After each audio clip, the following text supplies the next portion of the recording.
అయితే మా పిల్లలు స్కూల్‌కి పావు బాజీ చేసి ఇవ్వు మమ్మీ అని అడిగారు. సో, నేనేం చేశానంటే ముందు రోజు నైట్ ఇవన్నీ చేసేస్తాననమాట. ఇవన్నీ వెజిటబుల్స్ కట్ చేసి పెట్టుకున్నాను. ఇప్పుడు స్టవ్ పై కుక్కర్ పెట్టుకొని ఆయిల్ వేసుకొని జీలకర్ర అలాగే పావు బాజీ మసాలా ఒక 1 టేబుల్ స్పూన్ ఫుల్‌గా వేసేసుకోవాలి. కొంచెం ఫ్రై అయిన తర్వాత క్యారెట్లు, బంగాళదుంప ముక్కలు, అలాగే బీట్రూట్ ముక్కలు, టమాటాలు సన్నగా కట్ చేసుకొని ఇవన్నీ వేసుకొని బాగా ఫ్రై చేసుకోవాలి. ఈ పావు బాజీ చేయడానికి ముఖ్య కారణం ఏంటంటే ఇవన్నీ వెజిటబుల్స్ కూడా తింటారు కదా పిల్లలు అన్న ఉద్దేశంతో నేను ఈ పావు బాజీ చేస్తూ ఉంటాను. కొంచెం హెల్తీ రెసిపీ వెళ్తదన్న ఉద్దేశంతో కొంచెం పసుపు, ఉప్పు తగినంత వాటర్ వేసి కుక్కర్ పెట్టేసి ఒక 4, 5 విజిల్స్ రానిచ్చేయాలన్నమాట. ఇక్కడైతే నేను ఈలోపు క్యాప్సికమ్ ముక్కలు, కొత్తిమీర, ఉల్లిపాయ ముక్కలు అన్ని కట్ చేసి పెట్టుకున్నాను. ఇప్పుడు ఇంకొక మూకుడు పెట్టుకొని బటర్ కొంచెం ఆయిల్ వేసేసుకొని హీట్ అయిన తర్వాత ఇందులోకి సన్నగా కట్ చేసుకొని పెట్టుకున్న క్యాప్సికమ్, ఉల్లిపాయ ముక్కలు వేసుకొని ఫ్రై చేసుకోవాలి. అవి ఒక 2 మినిట్స్ ఫ్రై అయిన తర్వాత సన్నగా కట్ చేసుకొని పెట్టుకున్న కొత్తిమీర, పచ్చిమిరపకాయ ముక్కలు, అల్లం వెల్లుల్లి పేస్ట్, పావు బాజీ మసాలా ఒక 2 టేబుల్ స్పూన్లు, అలాగే ఇందులోకి కారం కూడా వేసేసుకొని రుచికి సరిపడినంత ఉప్పు కూడా వేసుకొని ఈ కుక్కర్ పెట్టిన ఈ వెజిటేబుల్స్ అన్ని ఒకసారి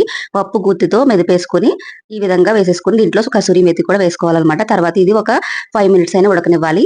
కొంచెం వాటర్ వేసుకొని తర్వాత ఇందులో బటర్ వేసేసుకోవాలి. తర్వాత ఇందులోకి కొత్తిమీర కూడా లాస్ట్ లో మళ్ళీ యాడ్ చేసుకోవచ్చు అనమాట. ఇప్పుడైతే పావు కాల్చేస్తున్నాను. బటర్ వేసేసి కొంచెం కొత్తిమీర, ఈ కర్రీ ఉంది కదా, ఈ కర్రీ వేసేసి 2 వైపులు ఇలా పావు కాల్చేసి చేస్తానన్నమాట. ఇది పక్కా స్ట్రీట్ స్టైల్ పావు బాజీ రెసిపీ అండి. చాలా బాగుంటుంది. బొంబాయి స్టైల్ అనమాట. చాలా నార్త్ లో చాలా ఫేమస్ ఇది.